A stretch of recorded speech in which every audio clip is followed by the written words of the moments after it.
Bonjour, bonjour à tous et à toutes et bienvenue dans ce nouveau webinaire Ujo. On est vraiment ravis avec Oriane d'accueillir Cécile. On va parler d'un sujet dont on ne parle jamais puisqu'on a tendance à le mettre sous le tapis, à l'oublier, qui est celui des erreurs. Alors pour ceux qui ne me connaissent pas, moi c'est Julie Boisard-Pétrissan. Je suis docteur en droit, ancienne avocate et avec Oriane, on a cofondé Ujo il y a maintenant presque 4 ans. Et de mon côté, je suis Oriane, également docteur en droit. J'ai une particularité, c'est que j'ai travaillé pendant de nombreuses années dans l'armée, dans la protection des données personnelles et pour plusieurs gouvernements à l'international. Je suis également coach professionnel certifié PCC pour ceux qui connaissent les termes de l'ICF et également professeur de yoga. Et quand on est, Julie et moi, rentrés d'expatriation, on a voulu se lancer à notre compte et on s'est rendu compte à quel point il était complexe d'appréhender les enjeux juridiques de l'entrepreneur, de bien saisir aussi comment inscrire notre activité dans un cadre légal sécurisé. Et donc on s'est dit, bah, c'est difficile pour nous qui avons plus de 15 ans d'expertise, 10 années d'études, alors qu'est-ce que c'est pour des personnes qui ne sont pas de ce domaine-là? Et donc c'est de ce constat-là qu'est né Ujo, qui veut dire en japonais soutenir et accompagner parce que c'est vraiment notre mission pour celles qui connaissent l'ikigai. Notre mission à Julie et à moi, c'est de faire en sorte que les professionnels du bien-être, les thérapeutes, les coachs, les formateurs, les consultants dans le bien-être puissent être accompagnés et soutenus dans leur trajectoire entrepreneuriale au niveau juridique et assez récemment au niveau aussi financier. Ce sont les deux nerfs de la guerre. Et donc aujourd'hui, c'est une superbe opportunité pour vous de rencontrer une personne pépite dont on est follement tombé amoureuse, Julie et moi. C'est Cécile, Cécile Guinebeau, qui nous fait l'honneur aujourd'hui d'être présente pour pouvoir échanger sur la puissance des erreurs, des gamelles, des foirades de notre activité d'entrepreneur et de coach. Et sans plus attendre, je vais laisser la parole à Cécile qui va prendre le temps de bien se présenter aussi, de redonner les références de son livre qu'on vous invite absolument à lire et on va ensuite plonger avec elle dans le vif du sujet. Merci Oriane, merci Julie, merci de votre accueil si chaleureux. Le coup de foudre a été réciproque et il s'est passé sur LinkedIn, comme quoi il peut se passer vraiment des choses super sur LinkedIn. Alors qu'est-ce qui a motivé ce coup de foudre? Moi, ça fait 30 ans que j'accompagne des managers dans des grandes entreprises. J'ai commencé par être formatrice, puis j'ai été consultante en management. Et puis au début du siècle, c'est il y a déjà un quart de siècle, l'Opéra de Paris m'a demandé d'accompagner une chef de service qui avait des difficultés relationnelles avec sa directrice.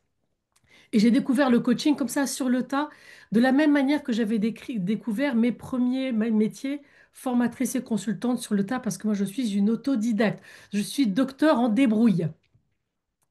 Et voilà. Et donc, j'ai appris le coaching sur le tas avec mon bagage de formatrice et de consultante. Et puis, en me formant ici et là, je suis assez vite devenue une artisane assez douée, assez bien outillée, mais artisane. Ça veut dire que tout ce qui était en dehors de l'exercice strict de mon métier de coach, je laissais ça un petit peu au hasard. Alors j'ai monté ma première entreprise en 2003, j'ai mis la clé sous la porte en 2008, je retournais me mettre au chaud dans le salariat, précisément parce que je n'avais pas nourri cette partie de mon métier qui était la partie d'entrepreneur. Moi, je pensais qu'en étant une bonne coach, ça allait suffire et que les clients allaient tomber du ciel, même à une époque où le marché du coaching était encore embryonnaire. Moi, ça n'a pas marché. Donc, je suis retournée me mettre au chaud dans le salariat. Et puis, suite à des problèmes de santé, je me suis remise à mon compte parce que là, le salariat, c'était plus envisageable dans mon métier.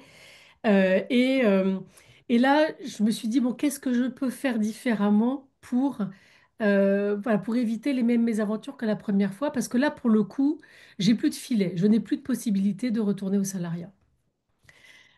Brûler ses vaisseaux, parfois, c'est quand même très utile hein, pour, pour se donner un coup de pied aux fesses. Et voilà. Et donc, j'ai remonté mon activité. Là, j'étais mûre pour monter ma propre société, alors que jusqu'à présent, j'avais été en portage. Et la société de portage s'occupait de tout à ma place, etc., moyennant de généreuses commissions. Et puis surtout, bah, c'était pas ma marque, hein, c'était leur marque que je vendais. Et parfois, je me sentais un petit peu à l'étroit là-dedans. Donc j'ai monté ma société et puis j'ai vécu grassement les 3 premières années sur les copains, les premiers clients qui sont comme des bonnes fées penchées au-dessus de mon cerveau. Et puis vers 2015-2016, le marché du coaching a commencé à se peupler et mes clientes et mes clients ont commencé à me dire, mais vous savez, Cécile, si vous n'avez pas de diplôme, je ne vais pas pouvoir continuer à vous faire travailler. Ah mince! Et donc, il a vraiment fallu que je structure mon activité, que j'obtienne des formations. Donc maintenant, je suis coach certifié. Et puis, donc, je me suis fait accréditer comme coach à l'ICF. Donc, je suis aussi PCC comme Oriane. Et puis, ayant appris de ce premier épisode, quand je suis devenue superviseur, parce que j'ai des coachs plus jeunes qui ont commencé à venir me voir pour que je les supervise, là, j'ai très rapidement fait des études de supervision. Et je suis supervisée à l'EMCC, coach superviseur ESIA. J'ai fait mes études de coaching et de supervision en Angleterre. Et en Angleterre, la particularité, je trouve, de l'enseignement du coaching en Angleterre et de la pratique du coaching en Angleterre, c'est qu'il y a un soin plus important apporté au cadre. Et c'est là que on commence à s'approcher du coup de foudre avec Ujo. C'est que le cadre, bien sûr, c'est juridique, mais c'est tout un tas d'autres choses. C'est en fait les règles du jeu qui font qu'on va bien pouvoir travailler ensemble, que ce soit avec des particuliers, avec des PME, TPE ou avec des multinationales qui ont de très très gros moyens juridiques. Voilà pour la présentation. Et donc, progressivement, hein, j'ai structuré mon activité et je l'ai structurée en général après avoir pris un mur. Donc, ce qu'on vous propose aujourd'hui d'explorer avec Oriane et Julie, c'est précisément 4 murs que j'ai pris et que justement les services d'Oujo, si je les avais connus à l'époque, auraient pu probablement m'éviter. Bah, exactement, Cécile. Bah, merci déjà pour cette introduction. Donc, avec Cécile, on va voir ces plus belles plantades juridiques, mais vous verrez que derrière les plantades juridiques, il y a des plantades plus profondes, des plantades business, des plantades justement de cadrage, d'alliance coach-coaché, de donneur d'ordre, etc. Donc, déjà, la première plantade, la première erreur que tu as pu commettre, parce qu'on a pu échanger avant évidemment, c'est celle que tu as pu connaître avec des partenaires. Ce qui m'intéresse derrière, c'est évidemment ce que tu n'as pas bien fait, mais ce que tu en as tiré, bien sûr, de ça. Alors, ces 2 exemples qui sont en regard l'un de l'autre. La première erreur que j'ai faite, et je l'ai faite et refaite, ça a été comment dire, de m'engager dans des partenariats avec des confrères et des consoeurs, coachs, consultants et autres, sans formaliser le partenariat. On se fait confiance, on se tape dans la main. Tant qu'il n'y a pas de clients, tant qu'il n'y a pas d'argent en jeu, en général, les choses se passent hyper bien. Et dès qu'il y a un client qui commence à montrer le bout de son nez, dès qu'il commence à être question de contrat et d'argent, comme par hasard, les choses commencent à se compliquer. Je me suis fait plumer plusieurs fois à dire, mais enfin, à m'interdire de demander une formalisation à des partenaires. Euh, Or, dans un partenariat comme dans un mariage, il vaut mieux s'occuper de ces choses-là quand tout va bien. Parce que quand tout va mal, c'est plus le moment où on peut discuter, c'est trop tard. Euh, et donc, m'étant fait plumer, et souvent par des gens très habiles qui me culpabilisaient, qui me disent, mais on se fait confiance, tralala, tralala. Et moi, j'osais pas dire, mais quand même, un petit contrat, ça serait bien. Il y a eu une fois de trop. Et après cette fois de trop, je me suis dit, bon, bah maintenant, cette fois-ci, ça suffit. La prochaine fois, je demande un contrat. Et quelques mois plus tard, un partenariat comment dire, se profile, en plus avec des gens qui me sont recommandés par un de mes anciens partenaires avec qui je travaille très bien. Donc tout ça, c'est des gens qui se connaissent, avec des belles valeurs, etc., etc., etc. tout très bien propre sur lui. Et puis, c'est un très gros appel d'offres dans le public. J'aide la chef de projet à remporter l'appel d'offres parce qu'elle n'était pas très au fait des, comment dire, on va dire des figures imposées de ce genre d'exercice. On remporte le truc et on est une équipe de 5 et il y a du boulot pour 5 pendant un an. Et voilà, et je dis, bah, maintenant qu'on a remporté l'appel d'offres, ça serait bien qu'on se fasse un contrat. Oui, oui, oui, pas de problème. Une semaine passe, 2 semaines passent. On commence à aller voir des clients parce qu'il fallait se balader dans toute la région parisienne pour aller voir des clients pour faire le diagnostic. Et puis toujours pas de clients. Et j'attends des semaines. Oui, oui, oui. Et je sens bien que l'agacement monte. La veille de la mise en commun de nos bouts de diagnostic respectifs, j'envoie un mail à la chef de projet en lui disant, écoute, si j'ai pas de contrat, demain je viens pas. Dans l'heure, j'ai reçu un contrat. Dans l'heure. Et il était 10 heures du soir, hein. Bon, bah voilà. Et le lendemain, j'arrive chez elle et alors comment dire, l'ambiance était à couteau tiré, hein. Et là-dessus, elle m'accueille en disant, écoute Cécile, tu as évidemment des compétences, mais moi, ce genre d'attitude, je tolère pas. Alors, on fait ce diagnostic et à la fin du diagnostic, on arrête de travailler ensemble.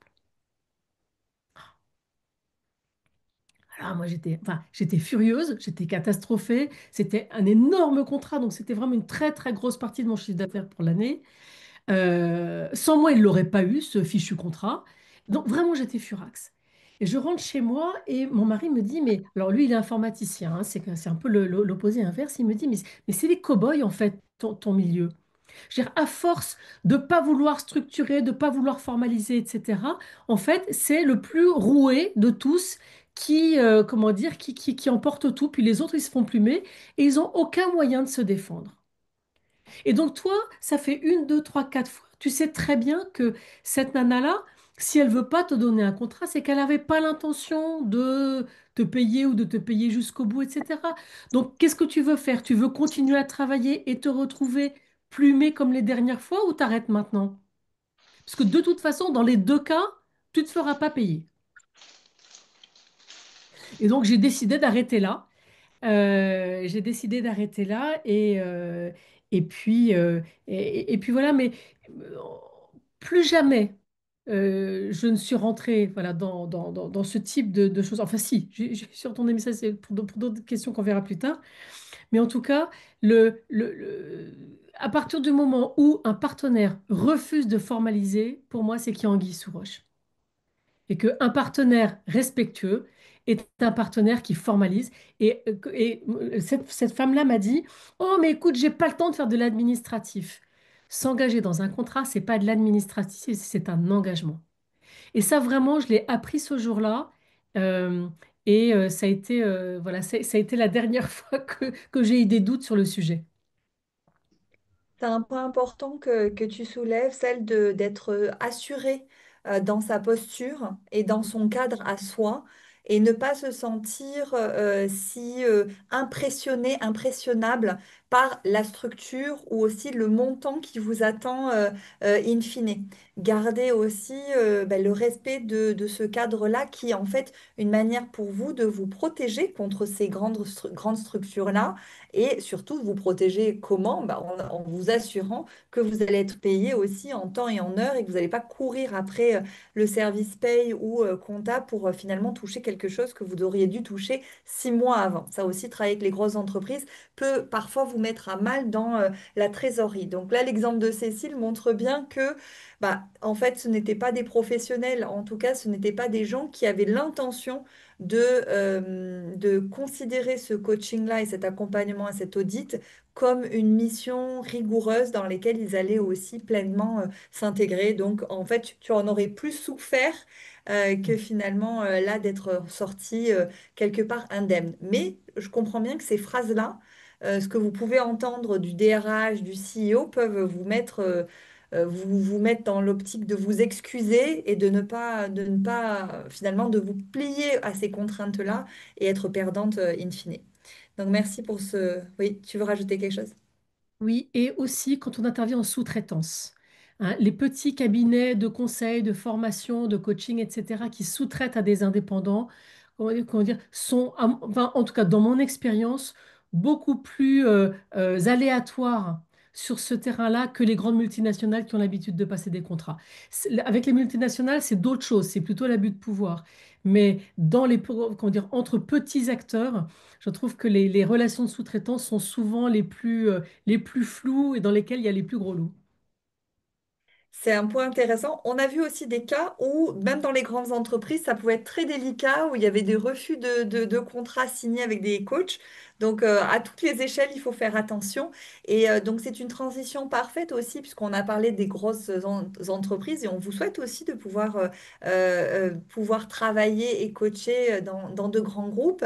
On aimerait bien maintenant, Cécile, que tu nous parles et que tu parles à cette audience-là du fameux logo des Ah, logos et de la visibilité que l'on souhaite avoir et promouvoir du fait d'avoir accompagné, entre guillemets, une superstar. Ça peut être une personne en particulier ou une entreprise. Et ben, les conséquences si on ne respecte pas non plus un certain protocole que Cécile va nous expliquer. ça marche. Donc ça, c'était quand j'ai monté ma première activité. Je fais ma première plaquette et c'était l'époque où on commençait à pouvoir faire des copier-coller un peu chouettes sur PowerPoint à l'époque et tout. Et ayant vu, comment dire, dans mes anciens cabinets de conseil, des propositions qui étaient bardées de logos, je me suis dit, bah, je vais faire pareil. Et un de mes gros clients à l'époque, c'était la maison Chanel, dont je me disais que j'allais profiter du beau logo et du prestige, etc. Et en faisant ma plaquette, je vais sur leur site et je me fais un beau copier-coller du logo Chanel. Et ma plaquette part à l'impression, je la distribue à mes clients, j'en suis très contente, etc. Et puis un beau jour, je reçois un coup de fil d'une stagiaire du service juridique de chez Chanel qui me dit, voilà, bonjour, on a trouvé notre logo sur votre plaquette, on va vous poursuivre. Pardon. Et alors, enfin, je tombe des nues, je dis, écoutez, madame, je ne comprends pas du tout, est-ce que vous pouvez m'expliquer ce que j'ai fait de mal? Et la jeune fille, franchement, alors elle devait être en stage de fin d'école, etc. Elle avait une toute petite vingtaine d'années et comment dire, on lui avait demandé hein, au service juridique de s'acquitter de voilà, de cette tâche. Donc elle n'était pas très affirmée non plus. Moi, je tombais des nues. En plus, j'étais de bonne foi. J'avais toujours vu faire ça. Elle me dit, écoutez, voilà, vous n'avez pas le droit d'utiliser notre logo sans notre autorisation. Et donc voilà, donc on va vous poursuivre. Et puis, sachez que vous allez être poursuivi à titre professionnel et à titre personnel. Et bon, comment dire, j'ai fini le call en disant, écoutez, je suis absolument navrée, bien sûr, je vais enlever votre logo tout de suite. Sachez quand même que si vous venez saisir comment dire, mes biens, il faudra que vous preniez le beurre dans le frigo parce qu'il n'y a pas grand-chose d'autre.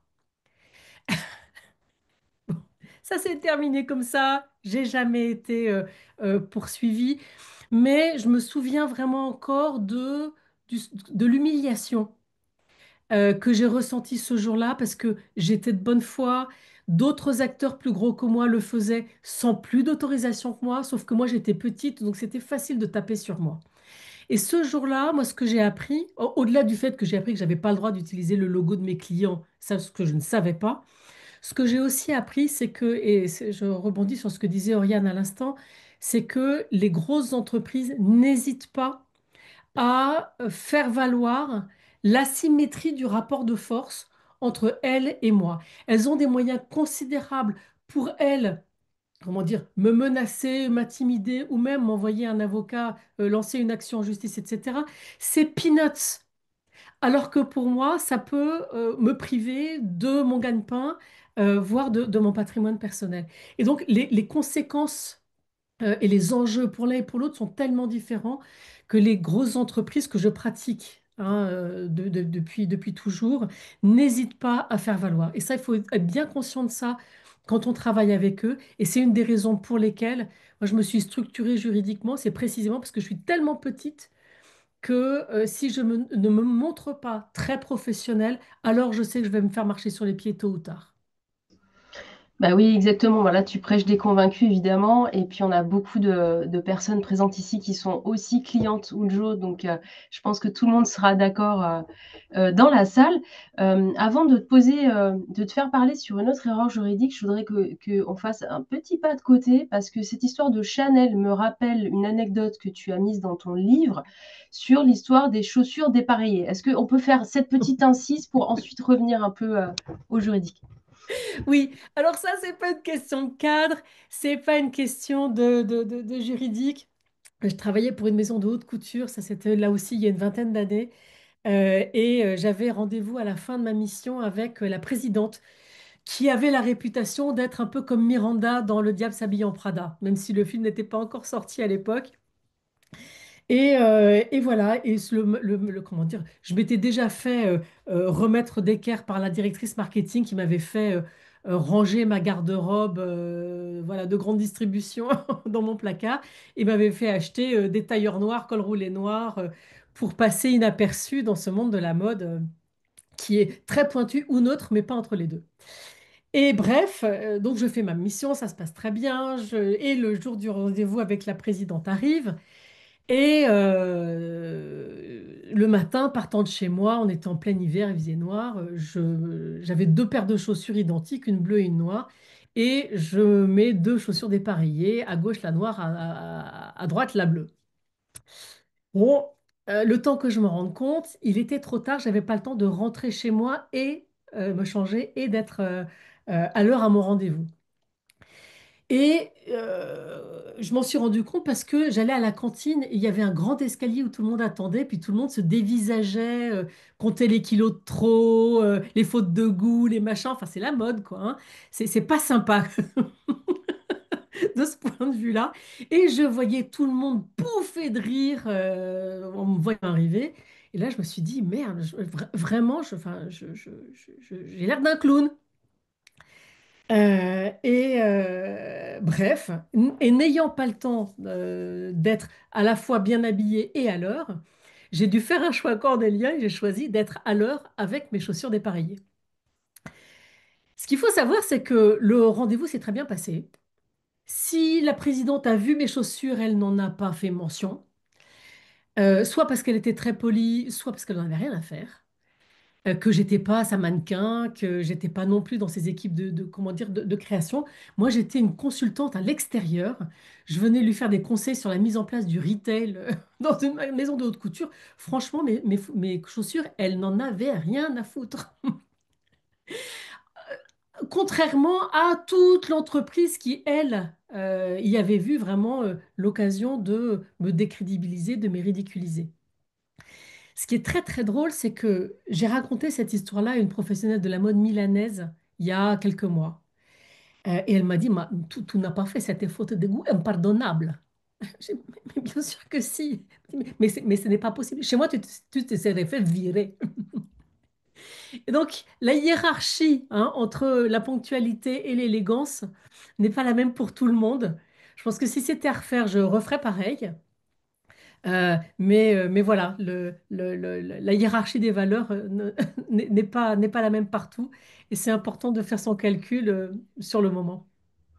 Bah, Il y exactement, a ça qui fait Cécile, que d'être bien dans ses baskets aussi, finalement. c'est ça. Quand on intervient chez un particulier ou une entreprise, on n'a pas besoin de se formaliser à toute la politique d'entreprise. On est quelqu'un de l'extérieur avec ben, sa différenciation et il y a ce côté assumé quelque part d'être différente et ne pas avoir le code vestimentaire, communicationnel, stratégique. Et c'est d'ailleurs ça qui est peut-être cherché par l'entreprise, hein. C'est un regard extérieur. Oui, exactement. Et puis, juste avant de te poser une autre question juridique, disons des plantades juridiques, Oriane m'a dit quelque chose de très vrai en début de semaine. Elle m'a dit, mieux vaut vrai que parfait. Et elle est puissante, cette phrase. Mieux vaut être authentique, mieux vaut être naturel que parfaite. Sinon, on ne fait pas grand-chose. Donc, on dit souvent le mieux est l'ennemi du mal, mais moi, j'ai envie de retenir cette petite phrase d'Oriane. Mieux vaut vrai que parfait. Mhm. Alors, tout à l'heure, tu as parlé des logos qu'on ne peut pas utiliser impunément, hein, les logos de ses clients, il faut toujours demander son consentement. Il y a un autre domaine qui est important, quel que soit votre domaine d'activité, coach, thérapeute, praticienne du bien-être, ce sont les témoignages des clients. Donc, est-ce que tu peux nous raconter ton anecdote pépite sur ça? Ouais. Alors ça, j'étais en formation de coaching et dans une de nos séances, j'avais entendu une de nos tutrices raconter une histoire qui m'avait beaucoup touchée. Et c'était l'époque où je commençais tout juste voilà, à bloguer, à écrire sur LinkedIn, etc. Et donc j'écris un post, je contacte ma tutrice, je lui dis, voilà, est-ce que tu es d'accord, etc. Elle me répond pas. Et puis au bout de 3 mois, on se revoit lors d'un prochain module et elle me dit, tiens, Cécile, j'ai réfléchi à ta question. Au début, j'étais pas très à l'aise, mais finalement, vas-y, publie. Et donc, je publie. Et le lendemain matin, notre séance comment dire, démarre. Et là, une des participantes qui avait été témoin de l'échange initial part en vrille en disant, oui, j'ai lu sur LinkedIn quelque chose qui aurait dû être couvert par la confidentialité, c'est inadmissible, etc., etc. Bref, elle a fait un scandale absolu. Et il a fallu vraiment passer beaucoup de temps avec l'ensemble du groupe pour que le groupe finisse par dire, à partir du moment où la personne intéressée était d'accord, nous on n'a rien enfin, on a rien à dire de plus, etc. Euh, mais voilà, on va te demander de mettre un petit disclaimer enfin, sur ton post, et puis voilà. Le post en question a fait 300 vues. Donc vous imaginez l'enjeu, hein. Euh, et voilà. Et donc, j'ai vraiment gardé de cette histoire-là qui était très désagréable parce que je me suis fait attaquer en public pour une faute que je n'avais pas commise. Mais j'ai vraiment gardé l'idée que quoi que je publie qui se passe dans un environnement sécurisé ou dans un environnement confidentiel, je dois faire très attention à avoir l'autorisation de la personne. Et si ces propos ont été tenus en public, de savoir enfin, quelle est la règle de diffusion au sein du groupe. Et donc, j'ai gardé voilà, cette cuisante leçon pour moi. Et quand je suis devenue superviseur, j'ai plusieurs supervisés qui sont venus voir parce qu'elles s'étaient fait taper sur les doigts par des clients. Parce que poussés par leur community manager, alors ça, il faut faire très attention. Les community managers travaillent de la communication, donc c'est l'inverse de la confidentialité. Nous, on travaille avec en général une obligation de secret professionnel qui nous interdit un certain nombre de choses qui sont au contraire des bonnes pratiques chez les community managers. Et donc, plusieurs de mes clientes en supervision sont venues me voir en me disant, poussée par mon community manager, j'ai publié un super cas client, etc. Et là, 2 heures après, j'ai reçu un coup de fil de mon client disant, tu me déposes de ça tout de suite. Et alors, la plupart ont réussi à récupérer le coup, mais certaines ont perdu leurs clients. Et elles n'ont pas seulement perdu le bénéficiaire dont elles parlaient dans leur cas, elles ont perdu l'entreprise cliente qui a dit, mais écoutez, on est désolé, si c'est là votre pratique de la confidentialité, on ne va plus travailler avec vous. Et voilà. Et ça, à chaque fois, hein, le coup de fil qu'on reçoit, comme moi pour Chanel ou comme cette attaque en public, disant ça va pas le faire.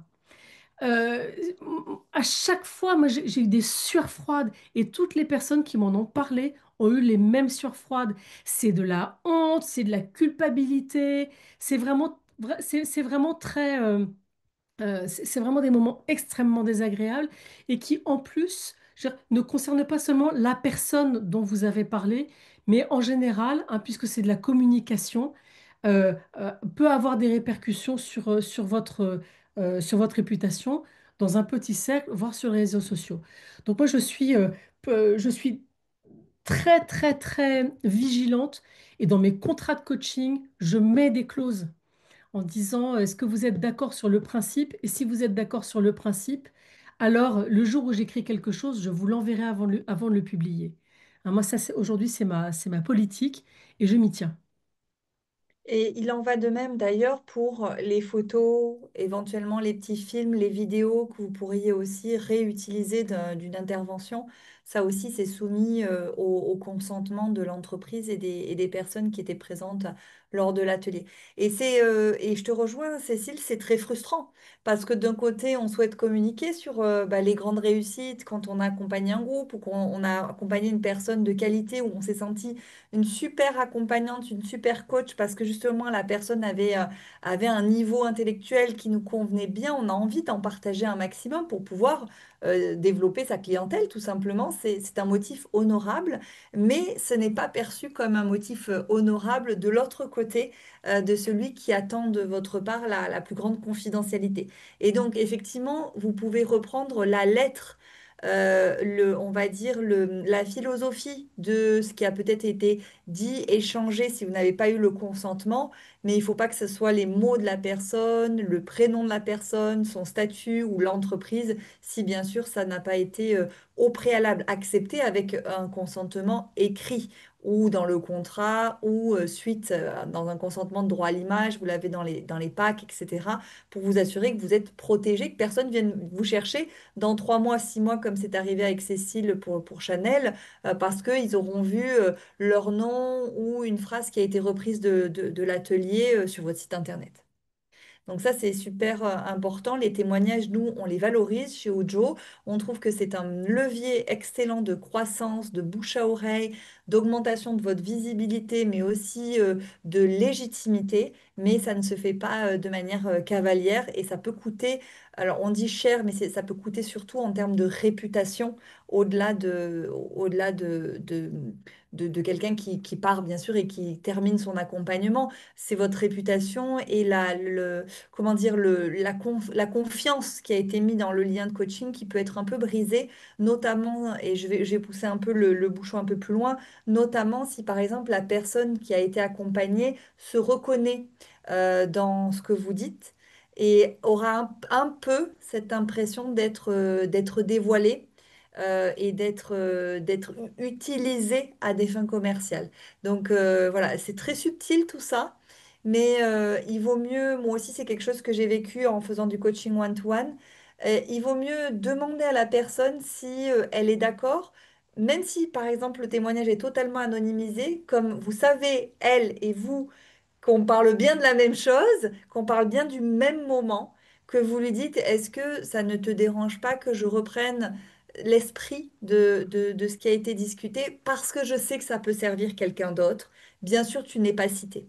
La personne se sentira aussi dans cette alliance-là en pleine confiance. Donc, soyez vigilants à ça. Moi, il y a des fois, j'ai pas voulu parce que, voilà, je l'ai pas fait. Et quand la personne réagit, elle peut bien réagir d'ailleurs, hein. Mais quand la personne réagit, vous ne savez pas si en fait elle le prend bien ou pas. Il faut se mettre aussi à sa place.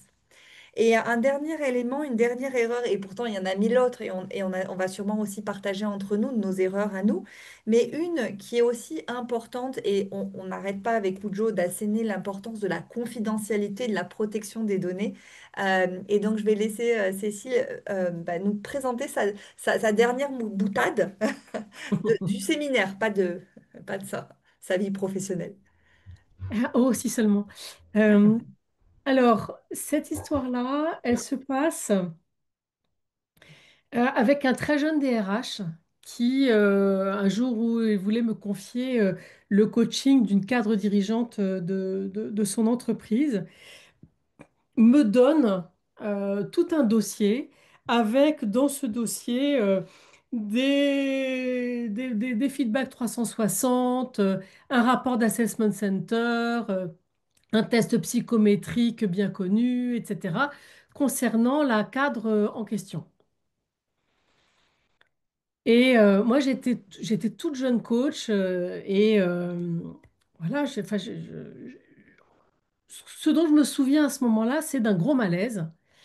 Mais comme c'était un nouveau client, là aussi très prestigieux, etc., je me suis dit, je vais pas froisser mon client. Et donc, je rentre chez moi avec ce pesant dossier dans mon sac, et puis je le pose sur un coin de mon bureau, je ne l'ouvre pas, et je sens qu'il y a quelque chose qui ne va pas, mais je ne sais pas quoi. Et puis, c'était une époque où je commençais tout juste la supervision, à être supervisée. Et donc, je me suis dit, bah, je vais amener ça comme cas à ma superviseure. J'arrive chez ma superviseure, je lui décris la situation, etc. Et là, elle me dit, mais comment est-ce que tu as pu accepter ça? Mais enfin, mais c'est pas professionnel! Et moi, j'étais tétanisée. J'étais tétanisée. Je dis, mais enfin, écoute, alors, je précise hein, que au début de ma carrière, j'avais été consultante, j'avais été formatrice et que donc, comment dire, les échanges d'informations entre clients et prestataires, c'était normal. C'était même une bonne pratique hein, d'aller chercher des infos chez le client, etc. Et donc là, vraiment, comment dire, je tombais un peu de ma chaise. Alors, je tombe pas complètement, mais la violence avec laquelle c'est arrivé m'a été particulièrement pénible. Et puis si je posais la question, c'est précisément que je posais la question de bonne foi. Et là, je dis, mais enfin, comment on fait? Enfin, moi, comment je peux faire pour dire non au client? Et elle me dit, mais enfin, mais justement, tu as un cadre. Ces informations sont des informations sensibles qui appartiennent à la personne que tu vas coacher. Si elle veut te les donner, elle te les donne, mais c'est certainement pas à un tiers. Même si ce tiers est son entreprise et qu'il a financé tous ces tests et ces machins et ces assessments, ces données n'appartiennent pas à l'entreprise. Ben, moi, je ne savais pas trop, hein. On m'avait toujours dit, si je paye, c'est à moi que ça appartient. C'est même mes parents me disaient ça. Donc, cette croyance-là, elle était quand même bien, bien ancrée. Et bien entendu, je ne suis pas la seule à l'avoir. Mais bref, je me suis fait m'originer encore dans une demi-heure. J'ai adoré. Et j'ai fini par retourner, par rappeler mon client, en lui disant, écoutez, voilà, ouais, à quelle adresse est-ce que je peux vous renvoyer votre dossier? Parce qu'entre-temps, la cadre dirigeante ne m'avait pas contacté. Et il me dit, ben, vous pouvez me le renvoyer à telle adresse, mais vous l'avez lu? Et j'ai répondu, ben, non, je ne l'ai pas lu. Euh, Ces informations appartiennent à Madame Machin. Si elle souhaite me les apporter, je les lirai avec attention, mais tant qu'elle ne me les a pas apportées, je n'en ai pas le droit. Euh, et en face, j'ai senti le gars qui était un peu déstabilisé, hein. Parce que lui aussi, il était tout jeune et lui aussi, il pensait bien faire. Et puis quelques mois après, parce que c'est resté un client, il m'a dit, ben, finalement, votre petite leçon de morale a fait son chemin et je ne prends plus cette liberté-là. En revanche, j'encourage les coachés à partager voilà, leurs assessment centers, leurs rapports avec leur coach parce que ça peut être utile. Alors ça, aujourd'hui, j'en rigole. Mais le nombre de DRH ou de responsables de programme, dirigeants au potentiel, machin, etc., qui me proposent de me confier ou de me transmettre des documents qui ne leur appartiennent pas, c'est pas toutes les semaines, mais c'est plusieurs fois par an. Et ça, comment dire? Alors aujourd'hui, je suis beaucoup plus à l'aise pour leur dire, eh bien, si la personne propriétaire de ces données souhaite me les apporter, je les lirai avec attention, mais avant ça, je ne les lirai pas, ou je n'ai pas le droit de les lire. Aujourd'hui, je suis plus à l'aise pour le dire et ça passe crème, comme disait Oriane tout à l'heure, hein. Quand on est assis dans sa posture, on peut dire des choses beaucoup plus, comment dire, beaucoup plus confrontantes, ou en tout cas, on peut poser ses limites de manière plus simple. Mais ça m'est toujours arrivé, ça continue à m'arriver et ça continuera à m'arriver. C'est pas pour autant que c'est une bonne pratique. Il en va de même d'ailleurs pour les thérapeutes. On le répète souvent, vous pouvez être amené à recevoir ou entendre des données sensibles de l'ordre médical ou biométrique de vos clients. Et faites attention, même si votre client les apporte, entre guillemets, comme le DRH, de bonne foi parce qu'il veut vous donner plus d'informations pour vous aider justement à l'accompagner, eh bien, ce sont des données sensibles sur lesquelles il y a une responsabilité plus grande qui tombe sur vos épaules. Donc faites attention là, vous pouvez éventuellement dans le cas de la thérapie les regarder, mais surtout de ne pas les collecter, les préserver. Et Cécile, ce que tu me racontes sur les tests MBTI, etc., que les clients, enfin les salariés d'une entreprise passent, me fait penser à mon cas personnel où je suis formée à l'analyse DISC. Et donc, il m'arrive très souvent, enfin pas très moins en ce moment, mais en tout cas quand je me suis formée beaucoup plus souvent, d'aller proposer des journées ou des demi-journées autour du disque où chaque salarié passe le test en amont. Et donc, je reçois tous les rapports en amont, 40 pages de rapports pour chaque personne. Et ensuite, où le manager me demande la fusion globale des rapports, donc sur lequel il y a un mapping de l'analyse disque où bah, les noms de chaque personne apparaissent. Et donc, une fois, j'ai eu le cas d'une personne qui était fâchée avec le manager et qui a dit, moi, je ne veux pas que mes analyses de rapport soient transmises à mon manager. Alors que tout l'atelier est basé sur permettre à chacun de vivre pleinement dans sa couleur, dans le profil communicationnel qui lui est attribué. Et donc là, j'étais devant un dilemme. Comment faire pour permettre à chacun d'avoir conscience de leur analyse, mais de ne pas partager à tout le groupe et surtout pas au manager l'analyse? Eh bien, on a tranché avec le manager. C'est-à-dire, il y avait deux options. Soit il n'y avait plus aucune fusion des rapports et donc personne n'était nommé dans l'analyse et on perdait énormément l'essence du travail du disque.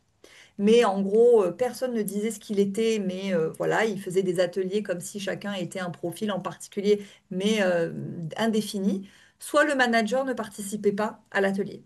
Et donc, on a choisi option 2. Le manager n'a pas participé à l'atelier et on a fait un atelier juste avec l'équipe sans que le manager ait, lui, accès au rapport de chacun.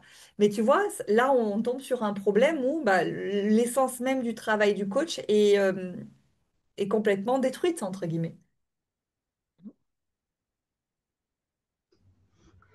Alors pour terminer sur cette formidable intervention, Cécile, je rappelle pour celles qui sont arrivées un peu après, on va couper l'enregistrement et on va se garder un temps d'échange un peu plus intimiste de 10-15 minutes. En échangeant avec toi, en préparant ce webinaire, euh, on a mis à jour, et puis Dieu sait que tu as une grande expérience là-dedans, les trois maladies, entre guillemets, qui touchent les coachs, mais c'est la même chose pour les thérapeutes praticiens du bien-être, donc on va dire les professionnels de l'accompagnement au sens large. Est-ce que tu peux les partager? Oui, et je vais même élargir peut-être la population. C'est, je pense, beaucoup, c'est des maladies de, comment dire, de reconversion professionnelle. Je pense que quand on a été salarié dans sa vie et qu'on a eu un service marketing, un service commercial, un service juridique, un service logistique, et qu'on était payé à faire son métier, le fait de se mettre à son compte et de devoir porter toutes ces casquettes à la fois est propice à ce type de maladie. Et comment dire que j'ai eu et je continue à avoir des rechutes, hein, tant qu'il n'y a aucun jugement ni aucun mépris dans mes propos. En revanche, on a choisi d'en parler avec le sourire parce que c'est en parlant avec le sourire qu'on peut se distancier un petit peu, hein, de ces maladies-là. La première, encore une fois, que j'ai vraiment, vraiment eu carabinée, c'est la formationnite.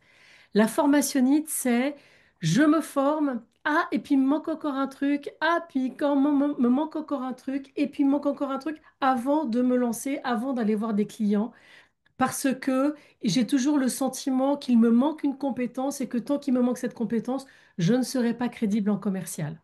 Moi qui suis une bille en commercial, je me suis vraiment beaucoup, beaucoup, beaucoup réfugiée dans cette maladie-là qui m'arrangeait bien. Bon, en plus, j'adore apprendre. J'adore apprendre. Et puis, pour une autodidacte qui a tout appris sur le tas, mettre un peu de théorie sur toute sa pratique, c'était vachement bien. Et donc, vraiment, apprendre ça, me former, j'adore ça et je continue parce qu'au passage, ça fait partie de mes obligations professionnelles. Euh, mais attention, entre obligations professionnelles et écran, ou en tout cas, prétexte pour ne pas aller voir des clients, il y a une nuance. Ça, c'est la première chose. La deuxième chose, la deuxième maladie, c'est l'outillite. l'outil que j'observe chez beaucoup de jeunes coachs qui sortent d'école et qui viennent en supervision. C'est-à-dire que quand on a encore peu d'outils dans sa boîte à outils, la tentation, c'est de se dire, ah, j'ai un marteau, donc je vais faire en sorte que la demande de mon client demande à un clou, ressemble à un clou. Euh, et ça, ça m'est arrivé là aussi, à chaque fois que je me formais à un nouvel outil, j'avais envie de l'utiliser, c'est normal, c'est légitime. Sauf que dans la plupart des cas, la demande des clients se fiche de nos outils, mais ils s'en fichent éperdument. Vous commandez une cuisine, vous ne demandez pas à votre cuisiniste de savoir s'il utilise une scie cloche ou une scie égoïne. Vous vous en foutez, vous voulez le tiroir à droite et l'évier à gauche est terminé. Et donc, nos clients, c'est pareil. Savoir qu'on utilise le disque, le MBTI, l'analyse transactionnelle ou la PNL, ils s'en foutent un peu. Ce qu'ils veulent, c'est soulager une souffrance relationnelle. Ce qu'ils veulent, c'est mieux communiquer dans leur équipe. Et comment dire, les outils, c'est notre cuisine. Et ça, et moi, j'ai vu plus de coachs perdre des clients en voulant trop bien utiliser les outils plutôt que, allez, on lâche l'outil, on se concentre sur la relation. Je veux dire, on est tous et toutes dans des métiers qui sont des métiers relationnels où, en plus, l'IA, n'importe quelle IA gratos, fera techniquement mieux que nous et fait déjà techniquement mieux que nous pour beaucoup de choses. En revanche, ce que l'IA ne fait pas encore à notre place, c'est la relation. Donc, on se détend avec les outils, même si c'est très, très important de bien les utiliser, de bien apprendre à les utiliser. Et voilà, quand la demande de vos clients ne rentre pas exactement dans l'utilisation de l'outil, concentrez-vous sur la relation plutôt que sur l'orthodoxie de l'utilisation de l'outil. Voilà pour la deuxième. Et enfin, la La troisième, c'est la cocooning. cocoonite. La cocoonite, chère à Julie. La cocoonite, c'est la tentation quand on sort d'école, parce que à l'école, il fait chaud. On est entre pairs, on apprend les mêmes choses, on est entre personnes qui sont allées s'abreuver à la même source, on a bossé ensemble, on s'est coaché mutuellement, on a vécu des trucs, on a ri ensemble, on a pleuré ensemble et tout et tout et tout. On a été diplômés ensemble. Donc il y a quelque chose qui s'est passé et qui est profondément chaleureux, réconfortant et rassurant. Et dehors, il y a un espèce de marché super violent, super dur, dans lequel il y a plein de monde, plein de concurrence, plein de pièges, plein de risques, etc. Et donc, bah, il fait froid là.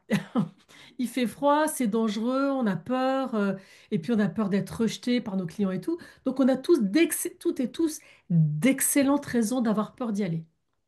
Parce que c'est vachement dur. Il faut pas se voiler la face.